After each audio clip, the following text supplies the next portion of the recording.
Hello and a warm welcome to Federal's special program Capital Beat. I'm in Raipur, Chhattisgarh, and 2023 elections in Chhattisgarh. And if you specifically talk about Congress, the election is about one man, and that is Chief Minister Bhupesh Singh Baghel. Wherever I have travelled, people have said, Bhupesh hai to bharosa hai. But the million-dollar question is, will Bhupesh Baghel retain power for the Congress for the second straight term? What are the challenges for the Congress on the ground? Joining me now is the man himself, Bhupesh Singh Baghel. Sir, thank you so much for joining on the Federal.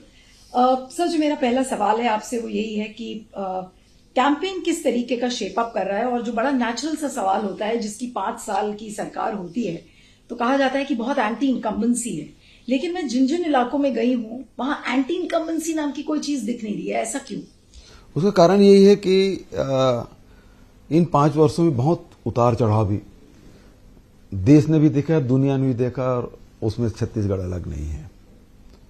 हम corona काल की बात कर रहे हैं. सब लोग परेशान थे, शारीरिक रूप से परेशान थे, मानसिक रूप से परेशान थे, आर्थिक रूप से परेशान थे. बच्चे पढ़ रहे हैं तो स्कूलिंग का उसका क्या होगा, कॉलेज में है तो उसका भविष्य क्या होगा, सारी चिंताएं थी. मजदूर है तो उसको रोजी की चिंता थी. हम उसे पलायन नहीं किए, उनसे मिलके उनकी जो समस्या है उसका समाधान करने की कोशिश की,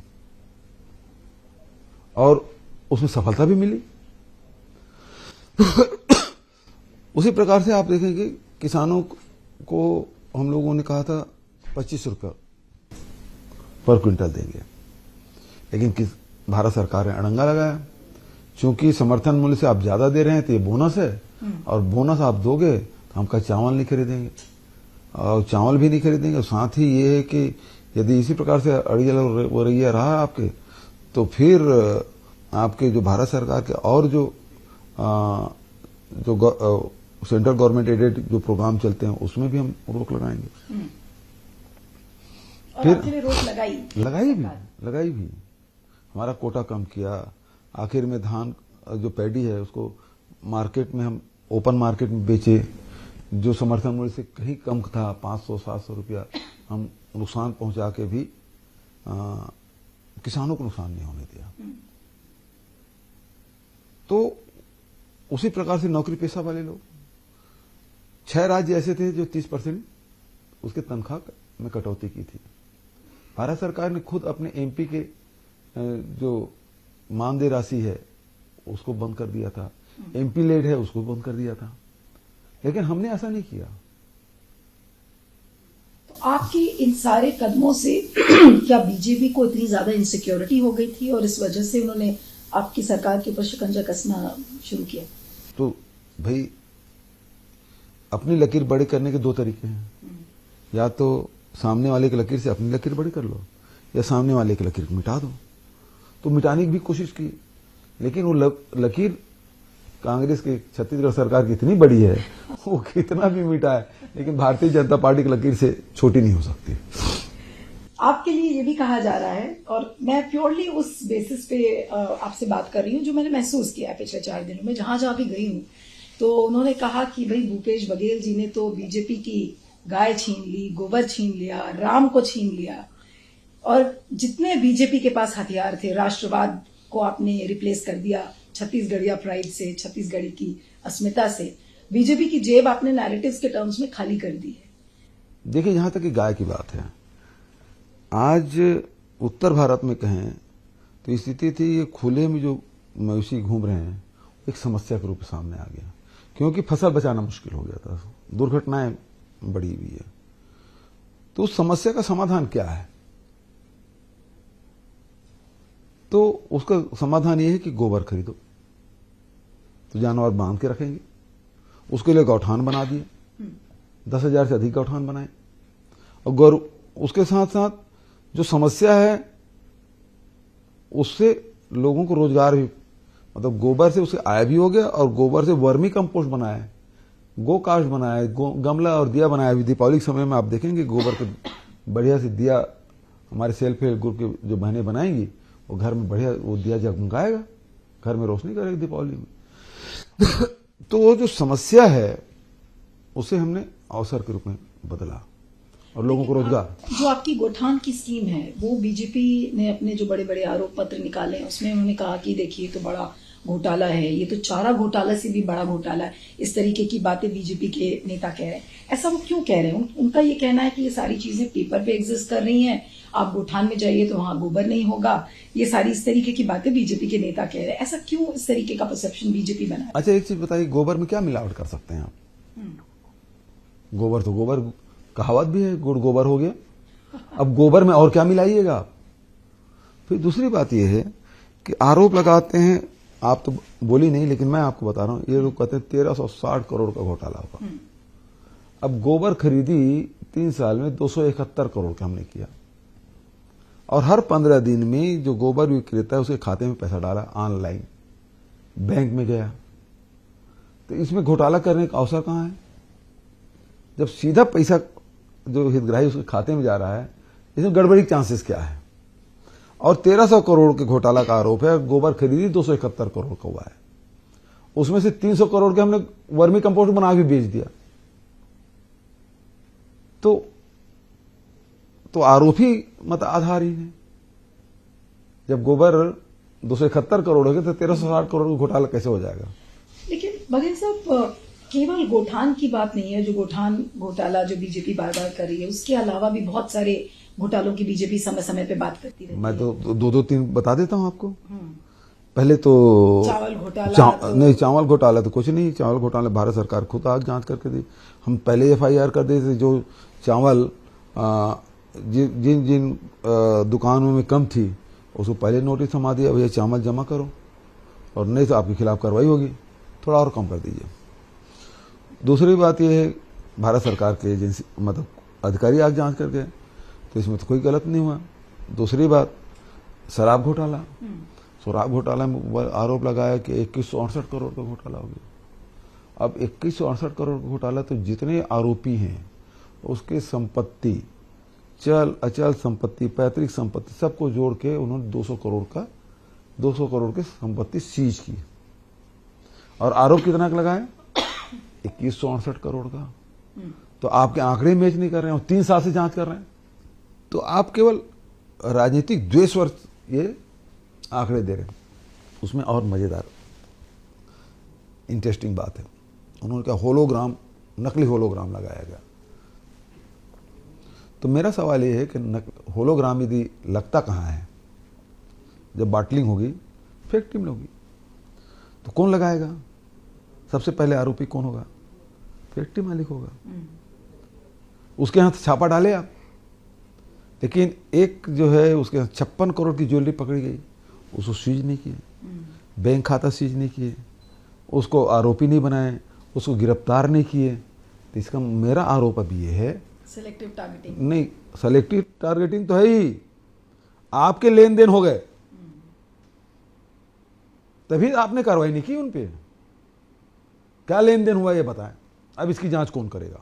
लेकिन जब ये सब घोटालों की बात होती है तो अब एक और बढ़िया बात जी, एक और महादेव ऐप के बारे में आरोप लगाया।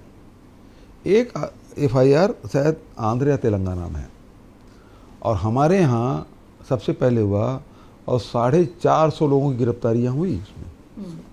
उसके लैपटॉप, गजेट्स, पैसा सब पकड़ गया। ये अचानक आए और फिर वही सेलेक्टिव काम करना शुरू किए। अब महादेव ऐप गलत काम कर रहे हैं, उसके जो डायरेक्टर हैं गलत काम कर रहे हैं।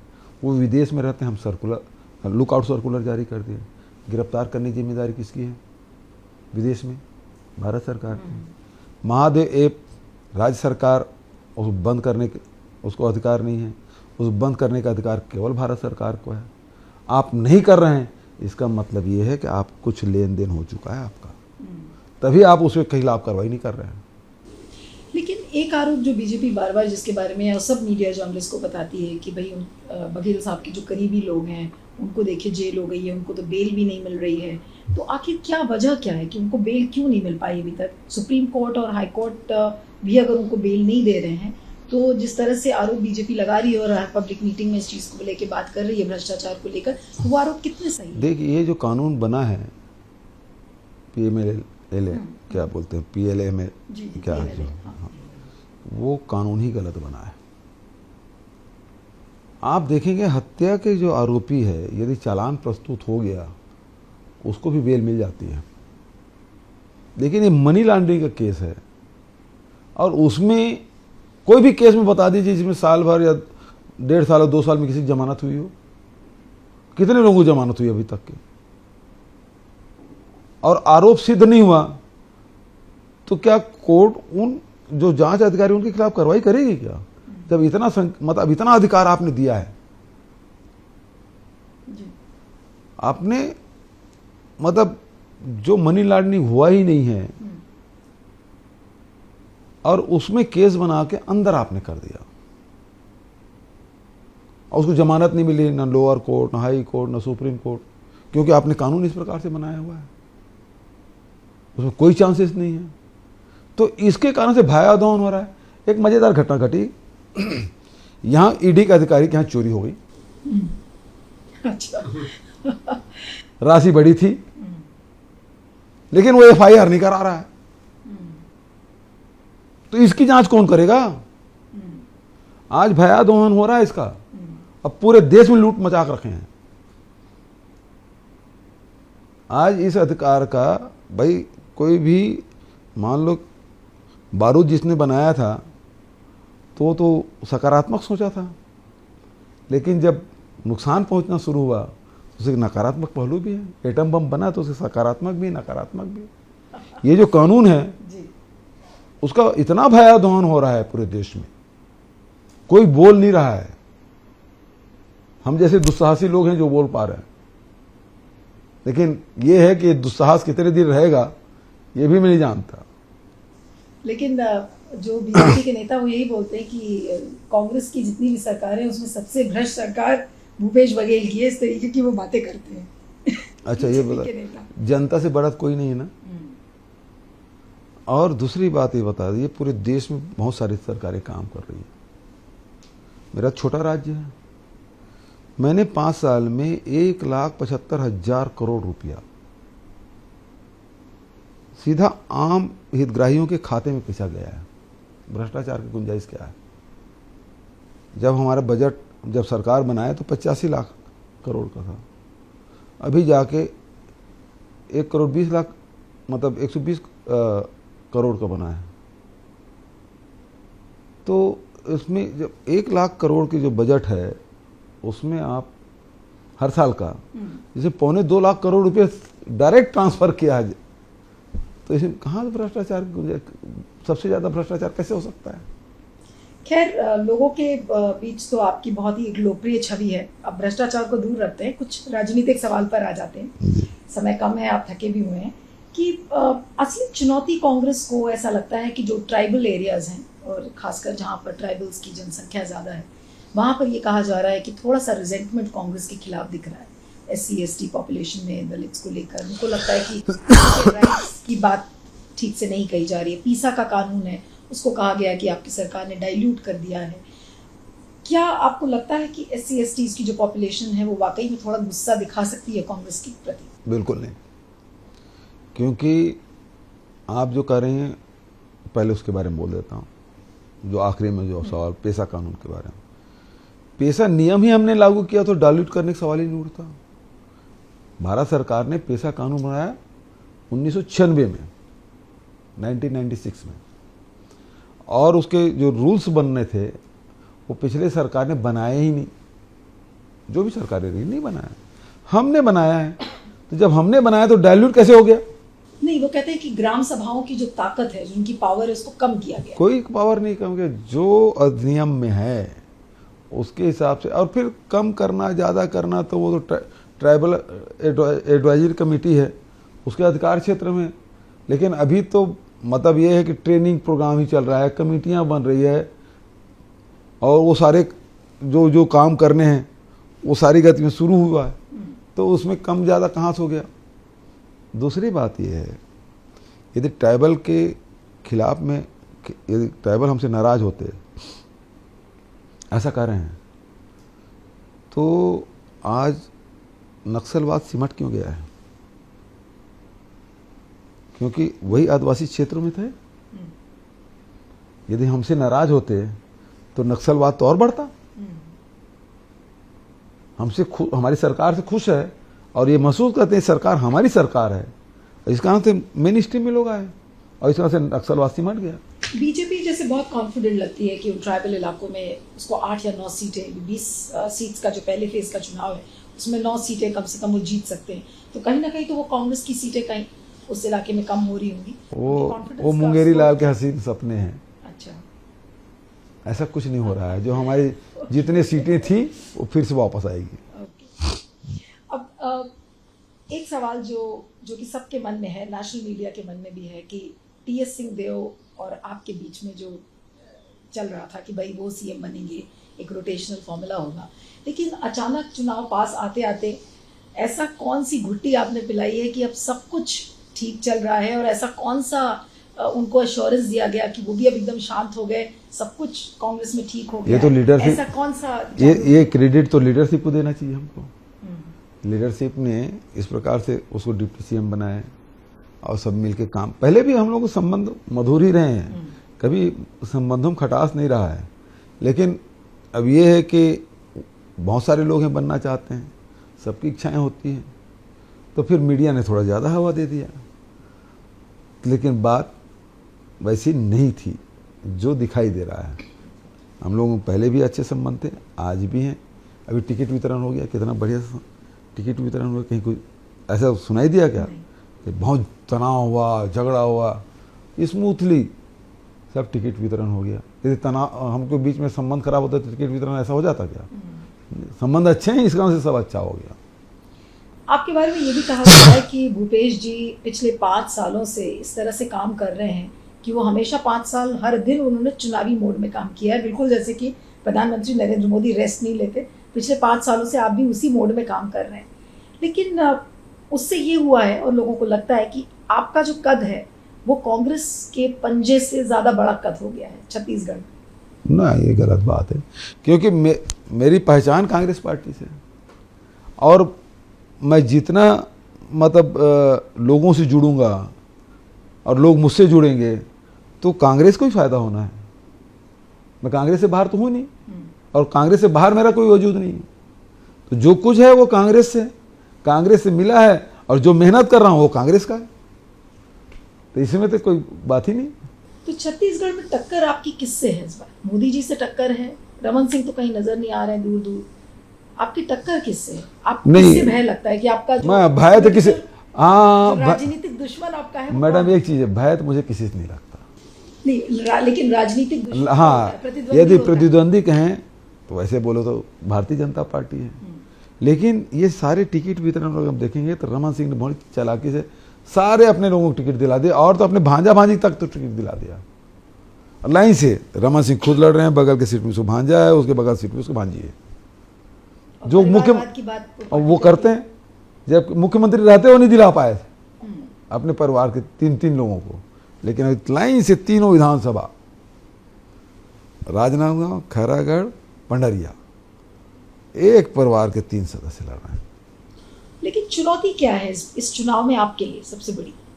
चुनौती ये है कि पिछले समय 68 सीट जीते थे मैडम, उपचुनाव करके 71 हो गया है, तो 71 बढ़ के अब चुनौती 75 पार करने की। कल एक किसान से मैं गांव में मिली थी, मैं भी इनको बता रही थी कि मैंने उससे पूछा कि इस बार तो बीजेपी आएगी, लोग तो हो सकता है वो चेंज मांग रहे हो, बदलाव मांग रहे हो, तो उसने बोला कि भूपेश है तो भरोसा है, इस बार 75 पार, उसने ये बोला था। लेकिन आपको लगता है कि 75 का फिगर आएगा इस बार? क्योंकि बीजेपी भी सपने देख रही है कि उनकी सीटें भी आगे बढ़ेंगी। देखिए ऐसा है, जिन चेहरों को नकार दिया था 5 साल पहले, वही सारे चेहरे, रमन सिंह, बृजमोहन अग्रवाल, राजेश मुनाथ, अमर अग्रवाल, ओपी चौधरी, नारायण चंदेल, धर्मलाल कौशिक, केदार कश्यप, मतलब जो जीते हैं या हारे हैं कोई चेहरा बदला नहीं है। लेकिन आप लोगों ने भी तो अपने एमएलएस को बदला है, 22 लोगों हमने बदला है, उन्होंने बदला भी नहीं ना, वही तो मैं कह रहा हूँ। तो जिनको 5 साल पहले नकार दिए थे अब क्यों स्वीकार करेंगे? लेकिन जिनको टिकट नहीं मिला है, क्या वो परेशानी कांग्रेस के लिए खड़ी नहीं कर रही? नहीं, बिल्कुल नहीं। सब काम कर रहे हैं और अच्छे से काम कर रहे हैं, क्योंकि जब सरकार में रहेंगे तो उनको भी काम करने का अवसर मिलेगा, उसको भी सम्मान मिलेगा। तो अभी से उनको एश्योरेंस दे दिया गया है कि आपको लाल बत्ती की गाड़ी बिल्कुल मिल जाएगी। आप हम काम अपने साथियों को खाली क्यों छोड़ें, उस ऊर्जा का उपयोग हम करें जी। प्रदेश के लिए, संगठन के लिए। इस बार मोदी जी का जो जादू है छत्तीसगढ़ में दिखता नहीं है, क्योंकि भूपेश जी का जादू इतना बड़ा है कि मोदी जी का जादू नजर ही नहीं आ रहा है। नहीं, पिछले समय उसका जादू कहाँ चला, जबकि डबल इंजन की सरकार थी, और उस समय मोदी जी का तो जो लोकप्रियता है वो पूरे सबाब में था, अब ढलान पे है, तो फिर तो और कोई बात नहीं है। इसी कारण तो ईडी आईटी को भेज रहे हैं। आपके बारे में दिल्ली के जो पॉलिटिकल सर्कल्स हैं वो ये भी कहते हैं कि भूपेश बघेल ने छत्तीसगढ़ में कांग्रेस को इस तरह से आगे बढ़ाया है कि वो प्राइम मिनिस्टरियल कैंडिडेट हो सकते हैं। ये बातें नहीं, मैं सर्कल में होती हैं। मतलब मैडम, मैंने पहली मुलाकात है, आपका कोई नुकसान किया नहीं है। हैं? कोई नाराजगी भी आपकी नहीं हो सकती, मुझसे बदला क्यों ले रही हैं? नहीं, जो मैं बातें सुन रही हूँ मैं उसके बेसिस पे बोल रही हूँ कि आप प्राइम मिनिस्टर नहीं, मुझसे क्यों नाराज है पहले बताइए आप। मुझे क्यों निपटाने में लगे आप, मैं यही सुखी हूँ। चलिए, आपसे बात करके बहुत मजा आया। Thank you so much Bhupesh ji, and wish you all the best. लेकिन बस चलते चलते एक आखिरी सवाल की रियलिस्टिक फिगर आपको लग रहा है कि इस बार 90 में से कितनी सीटें आएंगी? 75, मतलब मैं तो सोच रहा हूँ भाजपा जीतेगी कौन सी सीट, वो खोजता हूँ तो मिल नहीं रहा है। Okay. So that's a very confident Chief Minister speaking to us. 75 plus is the figure which he is looking at. Thank you so much, Bhupesh ji. And one appeal to the viewers who are watching this interview: subscribe to our channel, send us your feedback, and stay tuned to the Federal. Thank you.